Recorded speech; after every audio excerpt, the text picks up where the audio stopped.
pretty schmick. It's you can see the little. You know, you might think that's too small to go cannabis, but you can keep cannabis at what size you like. You know, you can actually make them with bonsai plants. And if you're making it with a small plant, all the energy is going to the leaf and the flower. But see, the bigger you grow a plant, the more energy, like those big plants here, they're 30 foot tall. But all the energy is going into the stem, not into the flower. You actually want that in your leaf and your stem, in the green parts of your plant. You don't want it in the fibre because you're not growing fibre. So these are ideal because you can plant obviously lots in there and you can grow one on the top. But you can also grow all your medical herbs, a lot of the other medical herbs in there. As Trizzy was saying, there's a whole heap of herbal plants that are really good for health. So we can grow these and mix them with our oil. So yeah, the same thing, I fill that with coconut. And the beauty of this is actually got a composting system in it, so you can put your kitchen scraps in there. It's got a worm farm in there. The worms eat the stuff, convert that to soil, and you put that back in the system. There's a little thing under there, your water goes back in and you just pour it back on. So it's the best little system I've seen, particularly for people who are living in flats and can't grow their own. And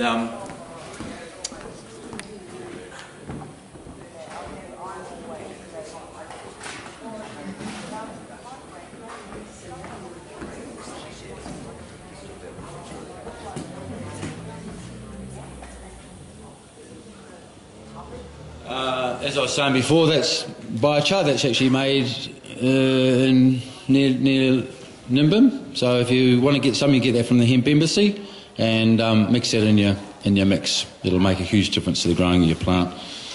That there is, as Michael was saying, that's actually industrial hemp. That's how I got into this whole movement. It's got no resins, no plastics, no nothing. It's been thrown on the ground probably 300, 400, 500 times, and these people are thrown on the ground to break it. If I go like that, that's made from that. There's no resins, there's no glues, there's nothing. It's made from pure hemp and water, nothing else in there. So I'll throw that down if anyone wants to have a look at that. Hemp oil, I've had chronic back pain for 20 odd years. I had an operation about 16 or 17 years ago. I have ordinary old hemp oil. Usually at least once a day, and if you keep on that, you'll find that's an amazing product just for general pain, just hemp oil. So yeah, so that's about it. And grow your own, guys. Don't wait for make your own medicine. Very simple. Just get yourself a magic butter machine. You can buy one from the Hemp Embassy. Get yourself some seeds, and if you can't afford one of those, they're a bit exy. They cost about $18 and there's $20 for good quality soil. Yeah. That orange beast? Yeah. How do you get one of those? You can see me. They're quite exy, about $569 or something.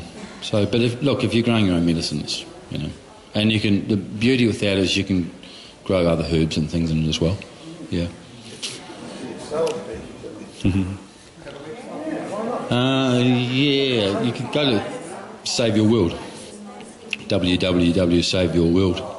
So the recipe to make your own medicine is pretty simple. You need obviously the bud. You need a tablespoon of powdered turmeric, and I usually use a little bit of biochar in there, black pepper, and that's about it. Yeah. Yeah, Michael. See, that lady that came to see you yesterday, she's got some problems, hasn't she? So she can't have turmeric in her oil, can she? Yes, that's right. Yeah. A lot of the you've got to be a bit careful, obviously, because some people can't have certain herbs. So when you're making your own medicine, just to be, if you're going to give it to somebody else, just check that they can have, they can have turmeric and things like that, because turmeric's it's an anti-inflammatory basically, and it's probably as effective, if not more effective, than cannabis as an anti-inflammatory if it's activated properly. When you activate it, it has this thing called curcumin in it. And that's you make it accessible to your body by putting black pepper with it and heating it, and that makes it more accessible to your body. Did you say save the world? Save your world. Save your world. Yeah, same as that up there. So yeah, there's my banner up there if you need to get in contact with me. Any other questions? The turmeric, is that the dry powder or the fresh? Dry. I use dry powder just because it's simple, Fresh stuff from the supermarket? Well, I try and get organic. You know, I mean, it's quite a bit more expensive, but at least you know it's not full of chemicals. Can You know. explain the machine for 260? How does that This one? Yeah. Okay, so it's very, as I said, it's very simple. You put your medicine there, so I've got a little bud in there. Get your bud, and it's got 2 lines in there, so if you want to make a little bit, you fill it to the bottom line. If you want to make more, you fill it to about halfway line. Fill it, put your bud in there. Powder of turmeric. So grind some pepper, and I use a little bit of mineral rock salt I use as well. And top it up with oil, so it's to the second line.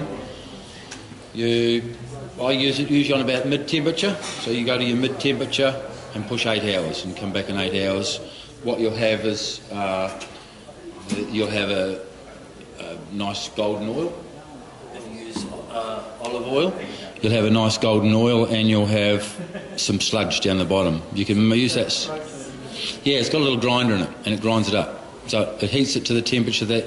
The beauty with this, with cannabis, and the trouble with using just a stove or something like that, you can often burn it. You don't want to go with cannabis over 100 degrees. You want to try and keep it under that temperature. The same thing with cannabis. The more you heat it, the more it becomes activated, basically. So if you're getting up 180, 200 degrees, you're pretty much getting close to full activation. So if you don't want to get stoned, and you're using high THC, you better keep this at a low temperature, so, you know, the first or second temperature. If you want to get stoned, just increase the temperature, basically, and you'll get more stoned. Yeah. Yeah. I think the best thing about that is you can put it on, go to sleep. Exactly. Yeah. Yeah. It's like Sorry? You can't do a smaller amount, I've noticed with that. Like if you wanted to do some butter, you've got to do a minimum of 500. Yeah. Butter because you've got that minimum level. Yeah. Yeah. But I suppose Yeah. it's not that many people that want really small amounts, is there? No. You gotta do it, you know. Look, I always use it as massage oil. I find it really amazing. Like, I've got pain, so I just rub it on. I've got hernia at the moment, so I've been putting on my hernia, which is quite painful. And it's pretty amazing. It's, you know, the pain goes, and yeah. So whether it treats cancer or not, I can't say, because but I do know it's really good for pain. And mine is mostly CBD, because I don't have access to, well, I have access to THC, but I just do CBD stuff. So it's my sort of thing in life. But yeah, look, I think the trick is just to grow it in really, you know, good soil, and use organic material where you can, and make your own. The more people that may, and tell other people how to do it, you know, educate other people. That's the whole thing, because the more people that make their own, the more the government has trouble with suppressing it. And, you know, we've lived with 100 years of lies about cannabis, and the more the truth gets out, the more they can't keep their lies up. You know, because it's based lies and propaganda, the whole thing, really. So, any other questions? Is it just the bud you put in there? You don't put the leaves?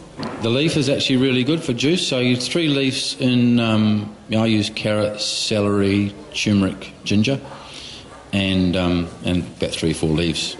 Smoothies are better than juices, just because you get the fibre, but I find it hard going, to be honest. Trying to get it down. But yeah, juices are nearly as good. But yeah, look, obviously if you're doing juices, you're going to get a lot more fibre, and it's going to be, if you've got, you know, Dried, not fresh though. yeah. So, you know, if you can handle it, to go smoothies. If you can't, go juices. Yep. No questions? Right, cool. Well, I'll see Michael, and we'll introduce the next speaker. Thank you.